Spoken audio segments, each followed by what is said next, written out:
You think that what you've carved out is real gold and silver, that you've bought and paid for your own virtual kingdom. But behind the scenes, the game company is quietly running the numbers on its abacus, calculating the exact day to repossess your digital real estate.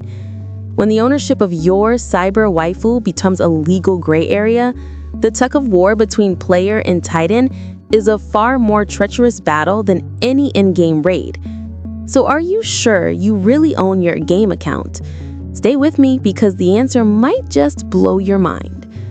You probably feel that the characters you've raised, the gear you've grinded for, the money you've poured in, that's all yours. The heart and soul of your digital life, your cyber property. But reality, my friends, has a nasty bite. In the eyes of the game company, you might just be a temporary user of a premium experience package. Your account, it's nothing more than a string of code on their servers, and they can twist it, bend it, or delete it however they see fit. Just recently, the Chinese tech giant NetEase gave everyone a brutally vivid lesson in this. Last week, as countless players booted up their NetEase games, they were hit with a pop-up, a new user agreement. You have to click agree to play, right? Normally, we all blow past this screen with the same speed and thoughtlessness as tearing open a delivery box. But this time, some sharp-eyed players noticed something was very, very wrong. The terms were so hardcore, they could make a lawyer's head spin. The core tenets were a 3-hit combo, and every single one was a critical strike to the player's soul. First, if you don't log in for 365 consecutive days, NetEase will send you a notice. Whether you actually receive it or not is apparently not their problem. If you still don't show your face within a reasonable period, they are no longer obligated to preserve your account data. Let's translate the subtext, shall we? Don't play for a year, and your account could be wiped from existence. This is more ruthless than a gym going bankrupt. At least the gym leaves you an empty locker and the illusion of hope. This is like having your entire life's work erased from the history books. The players, understandably, went nuclear. Second, the account is yours, but it's also not yours. The agreement states that you cannot gift, lend, share, transfer, or God forbid, sell your account. If you do any of this in secret and something goes wrong, you're on your own. NetEase not only reserves the right to ban the account, but they can come after you with the full force of the law. Think about that. Hiring a pro to help you grind, or just letting a friend try out your maxed out character for a couple of rounds. Technically, you've just broken the law. The bitterness is real. I spent my money to build this account, and I don't even have the right to control it. It's like renting a high-security vault, but the landlord keeps the only key. Punchy, almost comical disbelief. Third, NetEase sets the prices for in-game purchases, and they can change them whenever they want, without notifying you personally. This feels like going to a barber, and halfway through the haircut, Tony the barber suddenly says, "The price just went up. Pay up or you're leaving with half a mohawk." And you just have to sit there and take it. At first glance, this move by NetEase seems like a spectacular failure in public relations. The phrase, "the final right of interpretation belongs to this company," is practically tattooed on their forehead. It's a classic my way or the highway stance. How could players not be furious? How could they not report this and fight for their rights? Anyone would flip the table. Your digital child, which you painstakingly raised, could vanish without so much as a proper goodbye. But if you really think about it, you'll realize this move by NetEase is at its core a liability disclaimer on steroids. It's the Pro Max Plus version. Why? Because the gaming industry is a wild west of problems. Your account gets stolen in a private sale, your friend logs in and dismantles all your gear, your power leveler uses a cheat and gets you banned. Who gets the blame in the end? The player, of course, comes crying to the platform demanding compensation. But now, NetEase just slaps this agreement on the table and poof, their hands are clean. Look, it's written right here. You were the one who violated the terms first. Imagine how many customer service headaches that solves. It's the legal equivalent of putting up a slip at your own wrist sign on a treacherous sheet of ice. The sign is up. The fact that people will still fall doesn't matter. Their liability is reduced. Skeptical. Do I think NetEase will actually start mass deleting the accounts of once hardcore players the second they hit day 366? Probably not. They'd have to weigh the public backlash and the sheer fighting power of an enraged player base.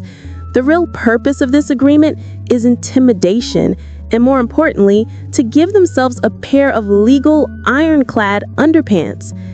Posing a rhetorical question, channeling player frustration. But this brings us to the soul-crushing question from players everywhere. I spent my money, I invested my time, why don't I have ownership of the account and the data that resulted from it? If I paid for it, but I'm still just renting, then what does that make me? A cyber-serf? A pay-to-play clown? It's like spending a fortune to renovate a rented apartment for the landlord to say the apartment is mine and you can't take the renovations with you. Also, rent is still due on the 1st. Informative, broadening the scope. To be fair, you can't blame this all on NetEase being a corporate villain. The root of this problem is the bitter cocktail brewed from the unique, feverish development of China's gaming industry and the beautiful, hazy ambiguity of its laws. Contrasting, China is a gaming superpower, no doubt, but it's running on a completely different track from the rest of the world. Western giants like Ubisoft or Rockstar focus on the buy-to-play model for PC and consoles. You buy Assassin's Creed once, you play it forever. Or it's a subscription model like Xbox Game Pass. But here in China, the dominant model is free to play with in-app purchases. The game is free, a tantalizing first taste. But if you want to be stronger, look cooler, or get that new character, you have to open your wallet. This creates a massive cognitive dissonance. Players feel that since they've spent real money, sometimes astronomical sums, the items in their account should belong to them. But the game company's perspective is crystal clear. You only purchased a service. The account is just the key we graciously lent you to access that service. That key and the room it unlocks, the data on our servers, the property rights belong to us. Citing legal context. Sure, Article 127 of China's Civil Code says that virtual property is protected by law, but it conveniently forgot to specify who owns it. So the user agreement provided by the game company becomes the de facto law. The moment you click agree, you're essentially signing an unequal treaty. Comparing internationally.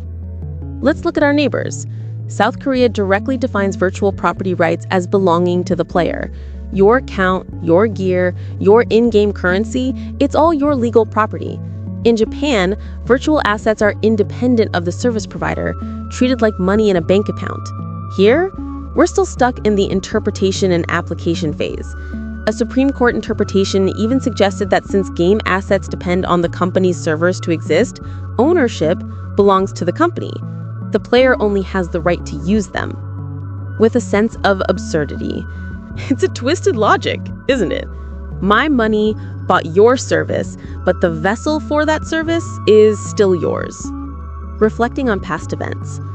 The legal battles over this have been raging for years. In 2022, a Tencent game shut down. Players demanded refunds or data preservation. The court's judgment? A partial refund on money spent, often converted into a pittance of a gift pack for another one of their games. Cash? Forget it. The service was deemed consumed. Your digital assets, gone. More optimistically, in 2023, when the World of Warcraft servers in China shut down, the uproar was even bigger. NetEase, under immense pressure, created a digital urn, a feature allowing you to download your character data to be resurrected if the servers ever came back online, which, miracle of miracles, they now are. But this was an extraordinary measure for an extraordinary time. It only underscores the fact that the data is on their servers, and the player has almost no power.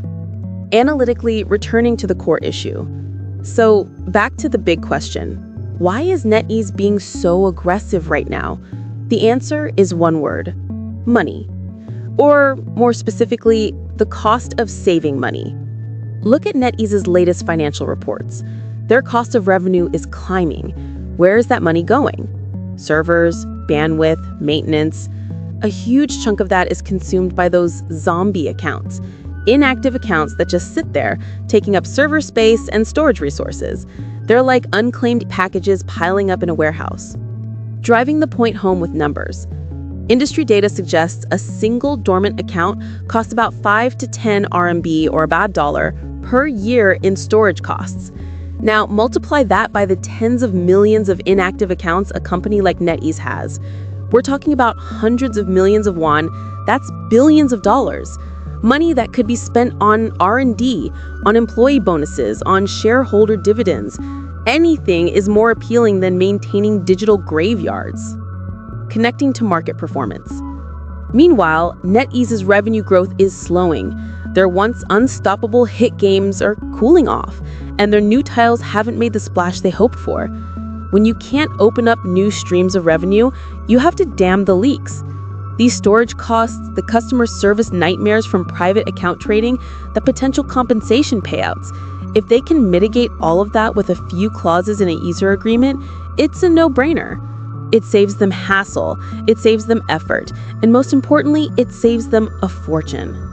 Shifting to the player's perspective with empathy. But what about the player? You play games to relax, to have fun.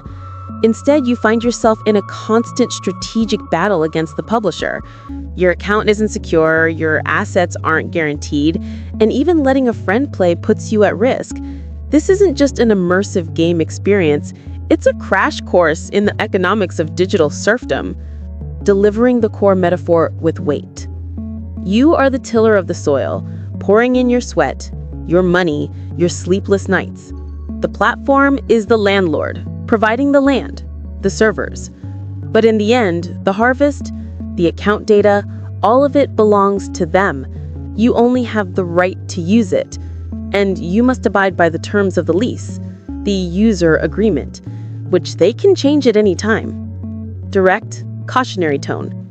So friends, the next time you're fired up and about to drop a 648 on a gacha poll, or even just thinking of taking a year-long break, maybe take 2 minutes to read that user agreement you always ignore. It might be the most expensive rental contract you've ever signed. And buried deep inside, there might just be a horrifying clause that says, 1 year of absence and all you've built will be gone. Conclusion. NetEase has just played their hand. They've taken the industry's dirty little secret and shoved it, unceremoniously, right in the players' faces. They may not actually start the great digital purge, but they have successfully tipped the scales of cost and risk even further in their own favor. And the fragile trust that existed between player and company, it just sustained a few more deep cracks. After all, who wants to be the cyber clown who pays a fortune to raise a digital family, only to find they might not even be granted a digital urn in the end? This story isn't over. Let's see what happens next. Rhythmic, satirical delivery. As a poet of our modern age might lament, the tyrant's terms, a login trap, a 1-year cluck, a fatal snap. Your real-world cash is merely rent. Your data's wiped, your passion's spent. In lawless code, their clauses rise. Your ownership, a worthless prize. You paid a poll through tears and strife. NetEase now owns your virtual wife. The cyber-serf evicted flees, while capital counts its sweet ROI with ease. Calm, standard outro. That's all for this episode. Thanks for watching, and we'll see you in the next one.